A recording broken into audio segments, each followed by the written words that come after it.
Hey, so I don't know who needs to hear this today. Lately I've been waking up with a lot of lower back pain, and it's something that before I knew how I could manage and get through it, it could be something that would set me up. It could kind of help me get into like a negativity loop, and it could be there for months. But I've been to enough physical therapists and chiropractors and doctors to kind of know that it stems from stress, and it stems from kind of being in adrenal fatigue, too much coffee, not enough exercise, not enough water, not enough stretching. And so when I start to wake up with lower back pain, I'm able to get not to kind of go into that negative loop, because there's something about back pain. It's connected, our spine's connected to our brain. There's something that for me, it can put me into a very negative headspace. And so now I'm able to, like this morning, I woke up and just had a lot of lower back pain. Now I'm armed with recognizing, okay, stretching is going to be what's going to help. So, waking up, getting on the floor, and for me, the culprits.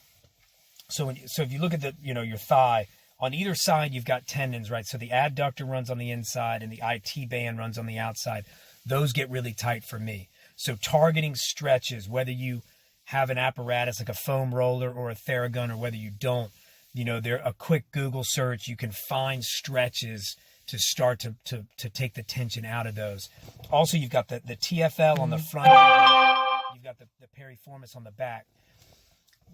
Those are kind of where I know that I can go to first and start to do stretches to start to take that tension off of my back.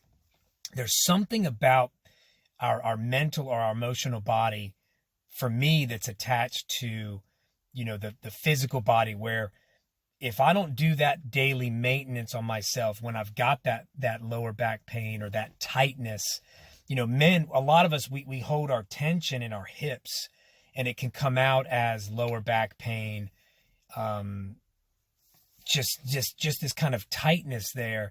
And if I'm not doing that daily stretching, which I make it a mindful practice. It's kind of like a morning meditation, where I haven't gotten into the day yet. I haven't gotten into the coffee or the emails or the to-do list. So I'm able to get into my body, to not have my loop running, and say, okay, I'm going to take this time for myself. I'm going to stretch. I'm going to give thanks to my body, to my temple. It's carried me through every day of my life so far. So there's a gratitude headspace that I can proactively get into to stop that negative slip. Because if I have to get up and immediately get into the day, then all of a sudden I'm probably going to have too much coffee, not enough water. Maybe I'm going to skip breakfast. And then the way the day starts to flow, things become stressors versus just things that are just happening in the day. So for me to be able to wake up, get into that stretch, give thanks to my body, give thanks to the day, give thanks to the opportunities I have. It's a great way to interrupt that negative slide. And then I feel better. Then I notice I'm drinking more water throughout the day. I'm making healthier, food decisions. Then I've probably got more energy at the end of the day in order to get some exercise. Or when I pick up my son and get to the park, I see that as an opportunity, to do some pull-ups on the monkey bars, to do some I'll do some lunges just around the perimeter of the play structure. Or we'll get the soccer ball out of the car and we'll go, we'll kick the soccer ball, kind of get some running. So for me, there's a physical component where if I don't interrupt whatever my body's starting to do, it can develop into a negative emotional or a negative mental space. And just being able to interrupt that and do something proactive for myself, can really rewrite where the day could have been going. Getting a daily practice of stretching. I mean, this is even way before thinking about picking up a weight or doing anything that's going to get your heart rate up. But getting a daily practice of stretching, even try a couple of yoga poses you can find on the internet. Anything that we can do to kind of prepare our body for the day before we get into, the emails, the stressors, the bills, the, work, whatever demands are going to be, put upon us for that day. It's a really great way to start. It's most difficult to start and to kind of put that time aside.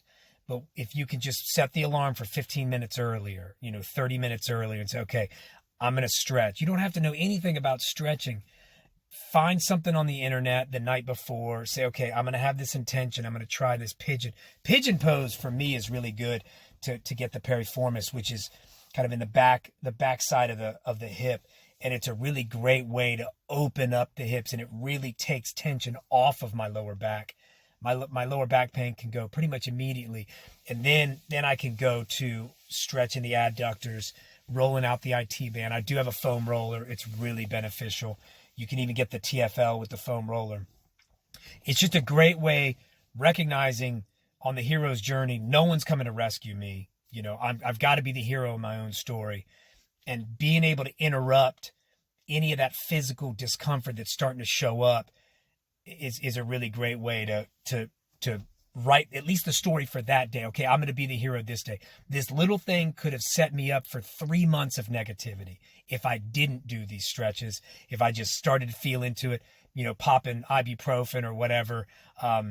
It can just snowball into a whole lot of bad decisions on nutrition. Sleep starts getting bad, versus being like, I'm gonna nip this in the bud now. My body's telling me that I'm holding some tension somewhere, and just starting to not take that first offer as, okay, you're gonna have pain today. No. I'm gonna get out of this.